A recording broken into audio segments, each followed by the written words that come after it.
je m'appelle Robinson, je suis professeur de guitare à l'école de musique de Solor et je vais vous parler de mes conditions de télétravail en cette période de deuxième confinement, que j'ai tout d'abord personnellement perçu plutôt comme un premier confinement, parce que c'est la première année que j'exerce ce métier, et du coup j'avais déjà vu autour de moi avec d'autres professeurs, des collègues, à peu près les défauts, comment on pouvait s'arranger pour que le télétravail fonctionne au mieux avec les élèves.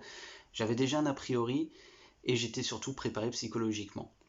Mes objectifs pédagogiques, en plus voilà, de faire travailler l'élève sur la technique, évidemment, tout ce qui s'ensuit, la musicalité, tout ce qui est important, évidemment, pour construire un bagage musical stable, c'était avant tout de leur faire garder la motivation, ce qui est vraiment, je pense, le plus dur. Parce qu'on n'a pas cette stimulation qu'on a quand on va en cours et qu'on a un vrai contact avec l'instrument et le professeur.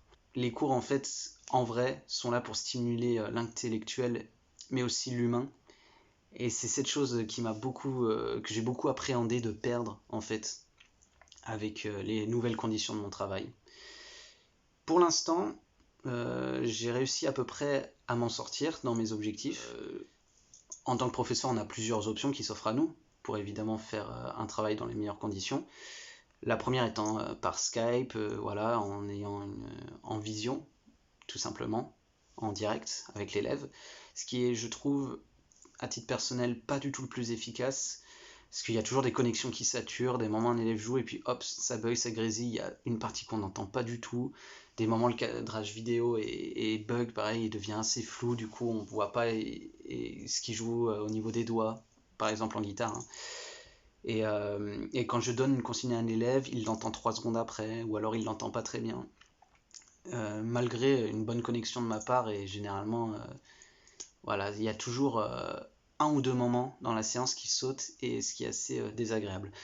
J'ai plutôt opté personnellement pour un échange par vidéo, par enregistrement vidéo, où mes élèves voilà, s'enregistrent, m'envoie par la plateforme WeTransfer pour ne pas perdre de la qualité et ainsi que je puisse les corriger de manière la plus optimale possible. Je reçois des vidéos chaque semaine des élèves qui pour l'instant sont très, comment dirais-je, assidus dans leur travail. Il n'y a pas vraiment de perte de motivation, ce qui est vraiment le plus important je trouve, et surtout pas de perte de qualité de travail. Ils avancent toujours au même rythme, un bon rythme, qui vraiment je peux que les saluer parce que c'est vraiment pas le plus simple.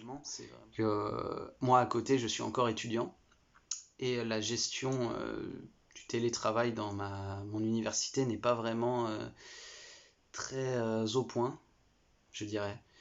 Elle manque encore un peu de rigueur, ce qui fait que quand je reçois quelquefois un fichier d'un élève, en même temps je reçois une consigne de ma fac pour un partiel, pour un rendu qui doit se faire assez rapidement, et du coup je ne peux pas tout de suite envoyer une correction à l'élève. Il arrive parfois qu'il attende un jour entier où il n'a pas de nouvelles de moi, ce qui est assez, encore une fois, frustrant. Ce n'est pas le plus grave, évidemment, mais on aimerait toujours pouvoir faire mieux.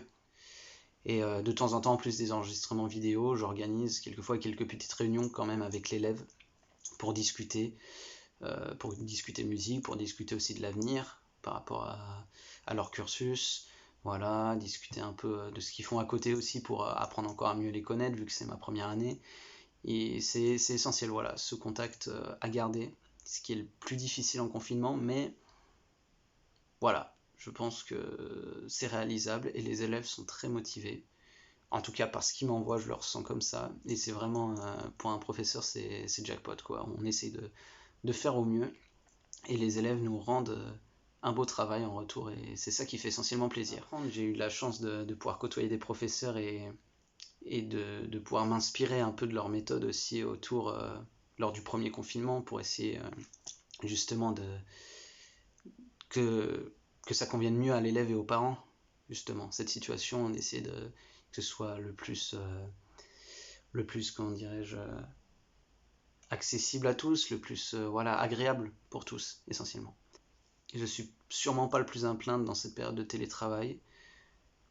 Et ça reste un métier quand même gratifiant dans ces conditions, en tout cas moi comme je le perçois pour l'instant. Il faut évidemment voir sur la durée, comment les élèves s'en sortent. Voilà, la durée, c'est essentiellement ça maintenant la grande question. Est-ce que nos conditions de travail vont pouvoir revenir à la normale? Est-ce que les élèves vont garder leur motivation sur la durée? Voilà, c'est essentiellement des questions qu'on se pose. Pour l'instant, ça marche.